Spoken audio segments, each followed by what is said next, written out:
What would it be like to make time? Not in the sense of maybe a blue box whirling through space or a DeLorean that can go really fast, but actually sitting down with the tools and the knowledge and the engineering to create a timepiece, or at least try. Not all of us are masters of time or time lords. It's a really wibbly-wobbly, timey-wimey kind of thing. But for some of us in the Watch fam, we're curious as to what goes into making one of these practical time machines. Many of us starting in the culture of Seiko modding, maybe further progressing into building something original using off-the-shelf parts. But then, even a smaller portion of us actually go to school, actually go and get trained in the formal art of watchmaking, becoming one of the very few people who can make time. And today's guest is one of those people who practices that craft. Her name is Alena. She goes by the handle @adiaz with underscores. She is a watchmaker based out of Seattle, Washington, just south of us here in Bellingham. She is a recent graduate of the Seattle Watchmaking School and a friend of ours in the Watch fam.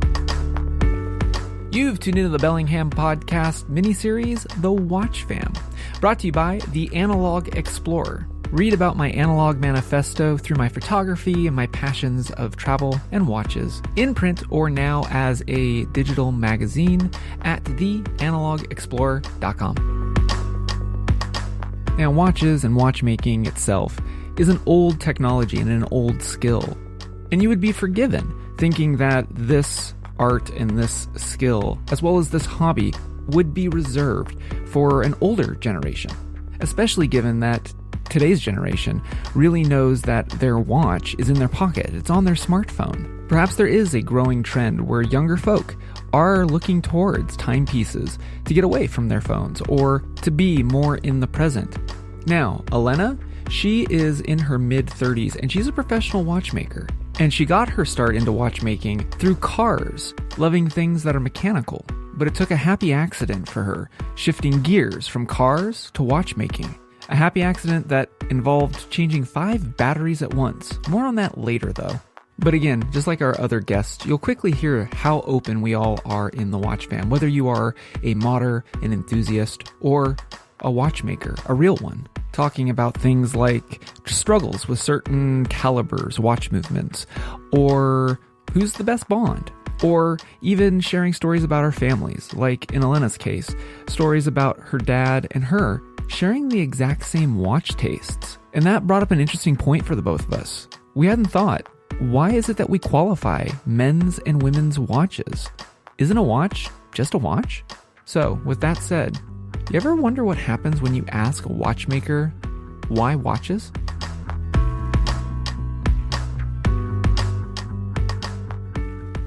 So, Alena, welcome to the show. Thank you, AJ. So let's start with what is on your wrist? Good question. It's a Hamilton Khaki. It's a 7750 chronograph.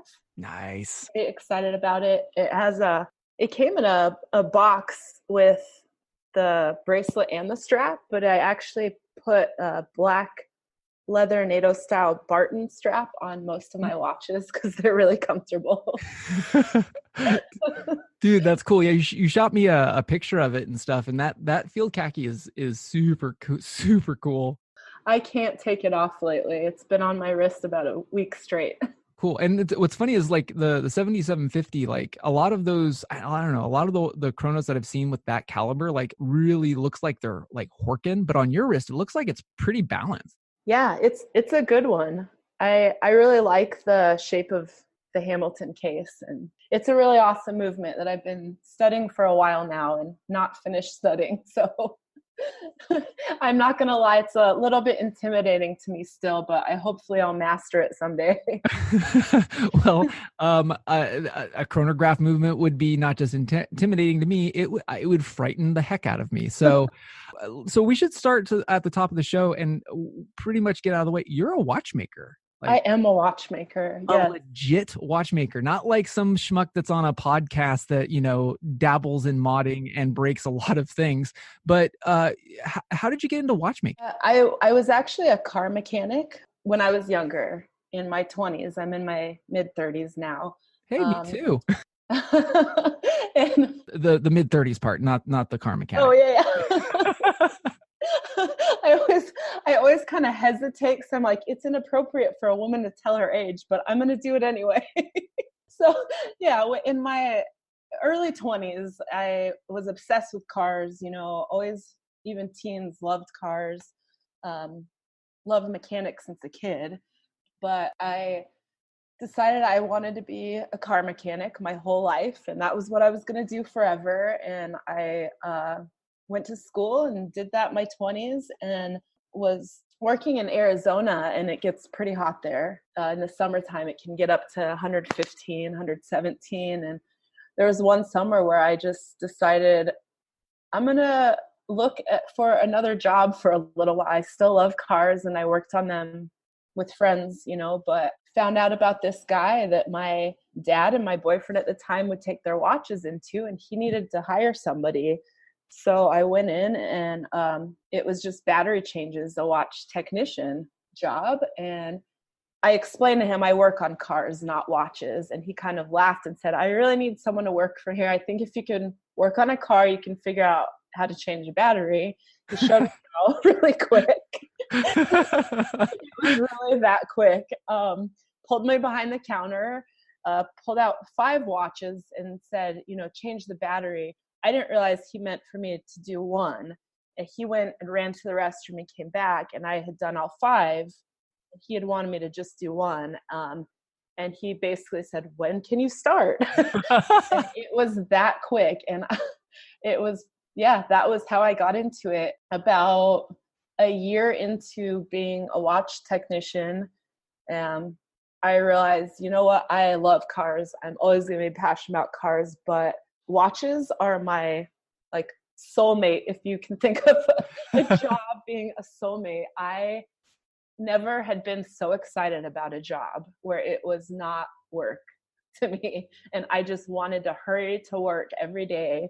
And I was there 5 years, and about 3 years into it, that gentleman left, and I had to I didn't take the management position. So I had to help find someone to take the management position. I didn't want the paperwork. I wanted to keep working on the watches. Awesome. And so I ended up, weird scenario, I helped train my manager then. So I was put in this position where everything my boss knew, I taught him. And I got to this place where I started looking online and thinking, I don't want to just change batteries. I don't like how I have to send off all these awesome mechanical movements. I had to mail them to a watchmaker that worked for the company. And I wanted to do that. I wanted to know how to do that. So I started researching schools and found the one in Seattle, and spent about 2 years working and saving money before I even applied, because I knew if for some weird reason I get accepted to this school, I need to be able to move there. So I worked and saved up money and flew out, applied after contacting the school, and I got accepted. And it was just that was one of the coolest days of my life, was getting accepted. And then packed my dog and my stuff in a U-Haul and drove to Seattle and went to school for 2 years to become a watchmaker. And now that's what it says on my desk, and it's super unreal. And I love my life because that's my job. And it's pretty exciting when you find something that's that cool. That's a cool story. Now, you also just recently-ish graduated from the watchmaking school in Seattle, right? Yes, I did. A matter of months ago. I graduated over the summer. When you, and also I think you have some other peeps in the watch fam that were in your class, if I recall. Yes, there is. There's Nick Harris that does Orion. He was in my class, and Patrick is the guy who I'm lucky enough to work with. There's quite a bit, and we all actually ran. Oh, and Gabe, he actually starts a day before my birthday next week. On the 25th. He is the youngest in the class, super awesome, energetic guy. Worked with Nick a lot, and he starts next week. So I'll have 2 guys working with me in Seattle that I was in school with. So it's being 2 years with them, you get really close. So I'm pretty excited to have two in the same building as me. It sounds like you and Nick were side by side in the program. Literally, we sat next to each other the second year. Yeah, he was in my class. He's a really good friend. I really adore that guy so much, and just the passion that I'm so passionate about watches and being in the watch fam, and like anything horology, I just get so excited about. And it's really neat when you see that in another person. And watching him with his company, I'd see him, we'd finish these long, grueling days at school, and he would just keep going. He'd stay, keep going, keep working, just constantly working. It's because he really loves it. He's really passionate. He cares. It's not just throwing together some stuff, for fun. It's like his passion. It's what he loves, and he's puts a lot into it. And that's beautiful to see. Well, I mean, all of you have to be pretty passionate, because what does watchmaking school actually look like? I mean, a lot of us in the watch fam who are tinkers or modders, we kind of are kind of bootstrapped in our knowledge, where it's like, okay, I've got, $200 in an SKX. What can I not break this weekend? Yeah. What's real watchmaking school look like? I guess I do the Seiko modding at home, and I tinker with stuff at home also. So I guess the difference here, my desk is basics, and you'll have one or two watches that you have the time for, and are in your budget. And the school, this incredible facility with really knowledgeable instructors, and it's two rooms. There's a first year room and a second year room. The first year room is manufacturing, where they teach you how to, filing metal for hours and hours, day after day. Once you can make where you move on from that, you start to cut shapes with saws, and then there's theory going on the whole time. So there's books everywhere.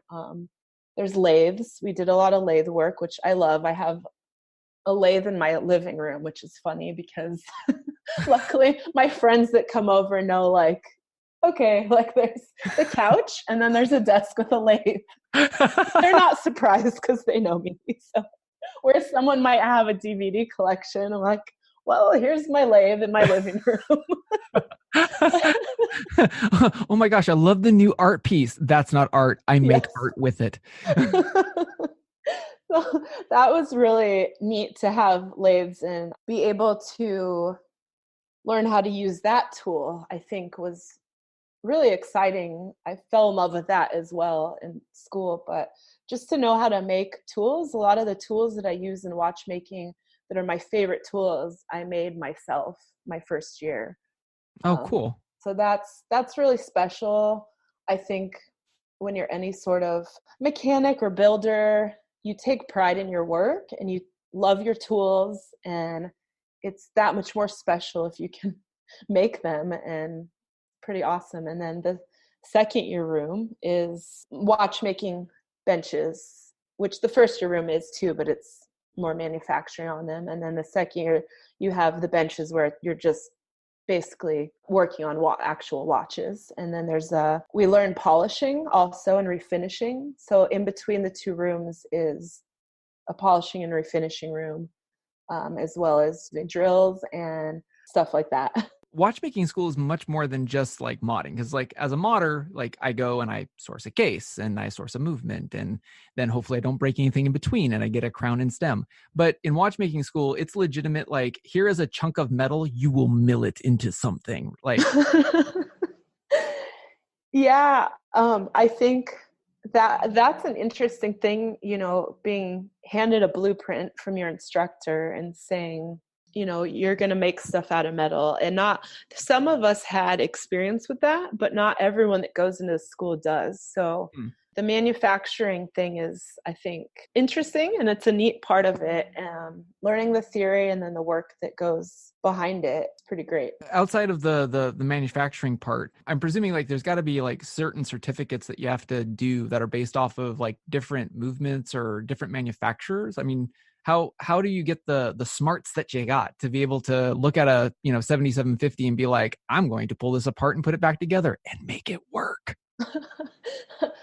There's certificates that you can get while you're at the school, and then also when you go into watchmaking, a lot of companies, you'll go to different brands and they will test you. So you never get finished testing, which were someone like me who has very bad test anxiety. That's the one thing about the job that I don't get super excited about, is you're always getting tested. But I think they, with the school, they didn't immediately throw us on a 7750. You learn theory. We did the 6497, and then 2824, and you start with the theory, and then you do a manual wind, and then an automatic, and then a chrono. Oh, cool. So you're not just jumping into chronographs. Oh, that's good, because if I jumped into it, there would be parts everywhere. And they teach you things too, like little tiny crazy things that you would never think of. Like they make you sharpen your tweezers and by hand, and your screwdrivers, how to dress your screwdrivers, and like not damage parts. And that stuff is really important. So you're not just kind of going in chaotic and so that guns a-blazing. I get it. It's cool. You can call me out. I've only broken 2 SW200 movements in my life. I think that was definitely like a challenging thing for a lot of us, because they'll make you do it over and over again until you're very careful. So that's actually an interesting point. So in watchmaking, like doing what you're doing, for like realsies for a company or for yourself, do you not find anything about trying to troubleshoot a mechanical thing like tedious? If it's anything like my experience, and it's like I do not play a watchmaker, nor do I try to attempt to be one on a podcast, but the SW200 that I still have a keyless issue with that thing, and I am constantly tearing down the dial just to get back, reset the keyless, put everything back just to have it not work again. And then I have to do it over and over and over and over again. Like, do you find any frustrations like that in your work? Yeah, it can be a very frustrating job at times. Okay, cool. The grass is not greener on the other side. Okay, cool. It's not just me. I'm just checking.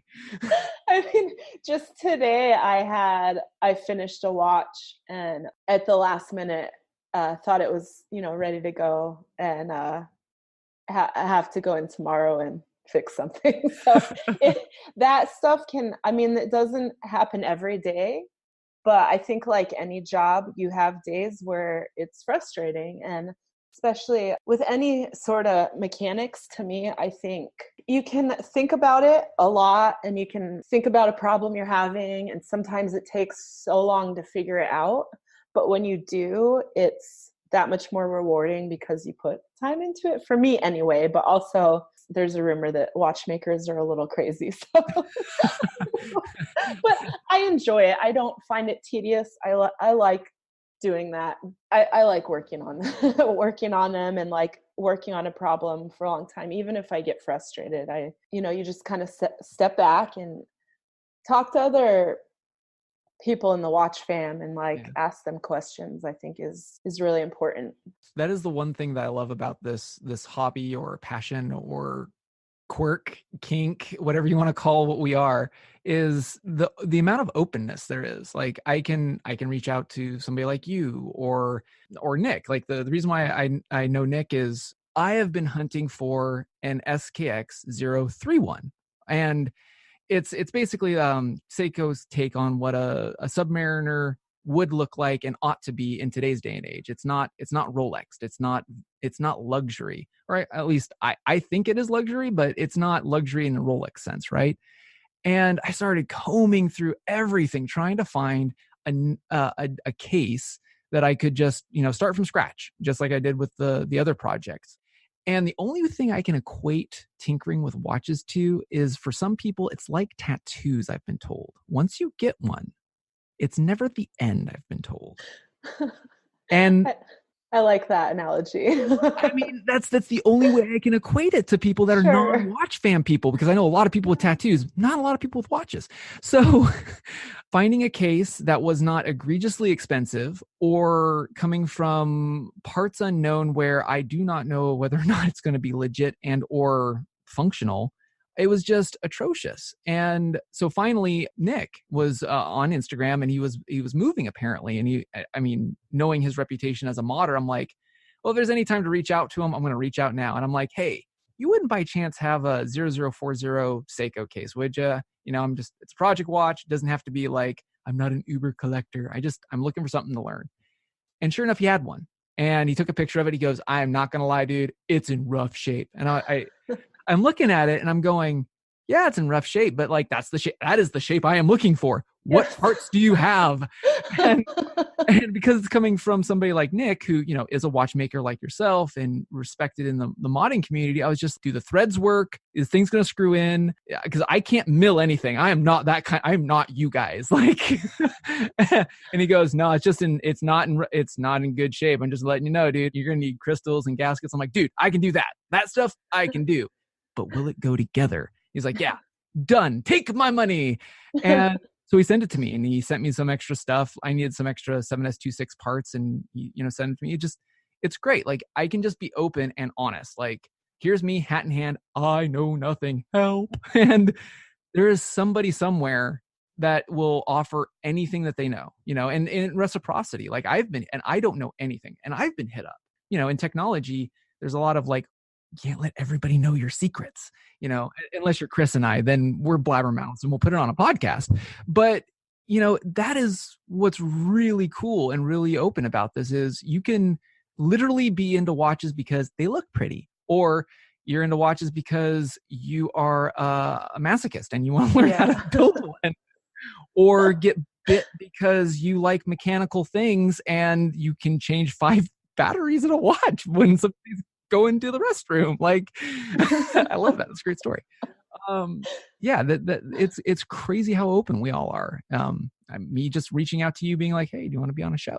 Yeah, I think it's really great. And even you say people ask you questions, you know, it's one of those, there's so much knowledge with watches and there's so many things to learn that I think like there's someone who like, you know, Seiko mining, like, how do I do that? Like, I used to watch Nick do it and I'm like, I want to do that. What is he doing? Show me. And I would just kind of hover over his desk and watch him. Help me, Orion One Kenobi. You're our only hope. Yeah.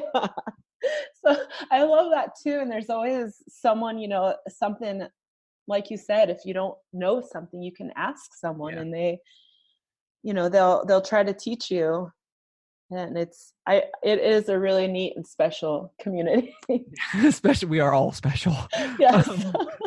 So outside of our community, because we're all like in it deep. So the outside community, by and large, like, what does the industry of watchmaking look like in the future? I mean, outside of like, you know, haute horology and stuff. I mean, in a practical sense, like, what do you see as a watchmaker? Is there like a trend of resurgence of people getting back into watches, or are we just all nose deep into our black mirrors of doom in our pockets?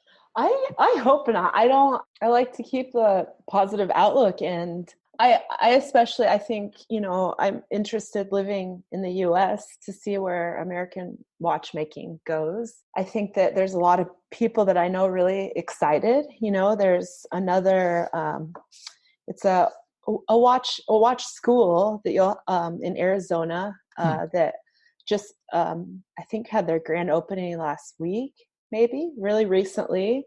And there's, Aries watches is my new, like, I love that company. I think is really cool. Is my a guy in Washington doing those. Oh, cool. It's really exciting. He's very passionate about, like, you know, local and US, and it's exciting seeing people get excited. And I love that about the watch industry is there's people that are just so passionate about it. So I think as long as there's people who are excited and passionate and want to do things and want to get together like you and I are now and talk about it, I don't think that it'll die, you know. I, I've seen more, maybe because I'm in the industry, I've seen more people get way more excited about their watches than, you know, phones. I think there's dialogue that can happen with watches. If you see something on someone's wrist, I've been sitting next to someone on an airplane and we start talking about each other's watches. Or I think it's always been like that. If you look like, I don't know, Steve McQueen or James Bond, or those are, you know, cool guys that I thought, you know, were awesome and wanted to be like growing up, and like, look at their watches, look at their cars. But I think that there's something exciting. And like you were talking about, I love the watch that I saw on your Instagram that you made for your son. I think that's such a cool story. And watches do that. They have a bond that they create with people. And yeah, I don't think that it's going to go away because they do that. Who doesn't like Sean Connery as James Bond? At least that's my Bond, right? Like, he's my favorite too. It's kind of like when it comes to James Bond, it's like Doctor Who's. We all have our own Bonds. We have our own doctors, right? David Tennant. But what about other women in the watch fam? I mean, what are some female influences in the watch fam or in watchmaking? I guess I was attracted to, I want to, you know, have cool watches and cool cars and be like the king of cool, Steve McQueen. Like, all that stuff is awesome. But there's definitely some really cool women there. Brittany Cox is in Washington. Oh yeah. She's incredible. And Rebecca Struthers, she's in the UK. So I think the two of them I have the biggest admiration for. Rebecca Struthers, she was the first person to get a doctorate in urology in the UK, which is super exciting. I was in school when she did that, and I remember just, you know, hooray, and reading the news and being so excited. And everything Brittany does is incredible. So there's definitely some really awesome women that do things. But I think, I don't know, for me, I think putting to be honest, putting like I'm pretty feminine, you know, I guess, but I also don't like to put gender on stuff. I don't really own any women's watches.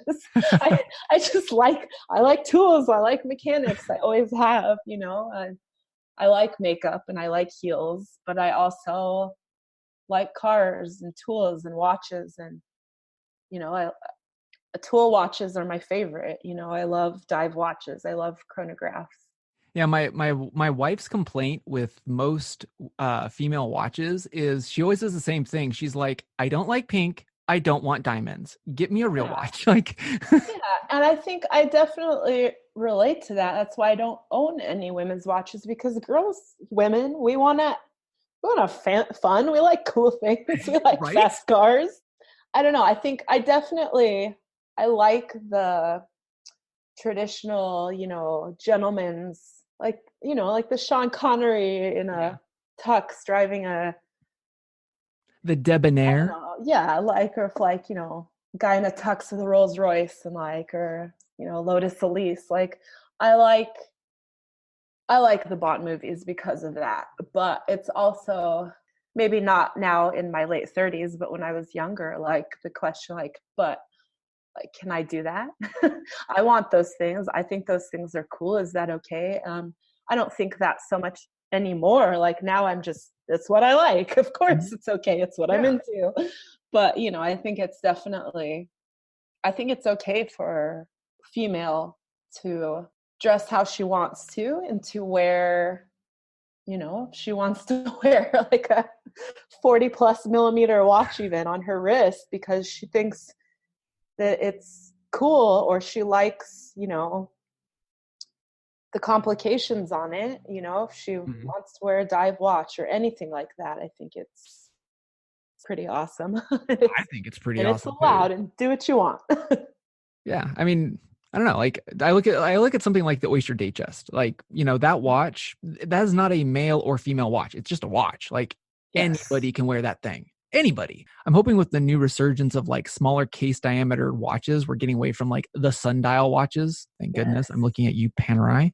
Like, I'm hoping that it kind of brings the concept that a watch is a watch. It's a tool. Like, you get it because of form or functionality or the both? I'm wondering, talking about it with you, I guess when I first started wearing watches and getting into them, I would wear the smaller ones. I still love 34, 36 millimeter.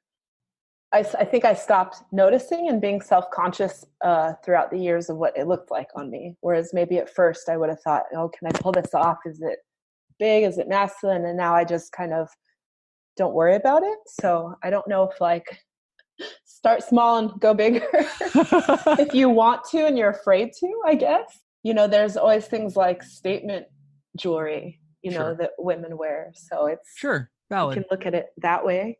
My dad and I have very similar style. That's awesome. And we have a lot of the same watches. Like we both have the Orion in, I have the black field standard. He has the silver. Oh, cool. And it's because he's like a very, very athletic, lean guy. Like that's where I got he always is doing hiking and stuff, where I got my hiking and backpacking obsession from too. But he likes the smaller ones because he's not this huge dude. And he likes 34, 36. And, you know, I think they look good on a female wrist also. Yeah. I think every watch looks good on a female wrist. I would completely agree. The 34, 36 it's a good size, you know. The Rolex, I appreciate those too. I think they range like 31 to 44, but there's the classic, I think, is about 34, 36. And the Orion ones are pretty good size. I'm trying to think of some other ones that are that size that I like. Oh, did you see the Timex blackout? What is it? That one I thought was really cool that they remade that, and that one I think is around that size too. I really like that they remade an older one. Yeah, the Marlin. Yes, the Marlin blackout is the one that I have. It's pretty cool. It was an anniversary present, and I really, really enjoy that one. I gotta bring it back to one simple question that I'm asking everybody on this mini-series, and that is the really simple yet complex, and I am expecting a very long-winded answer as always. Why watches? Why watches?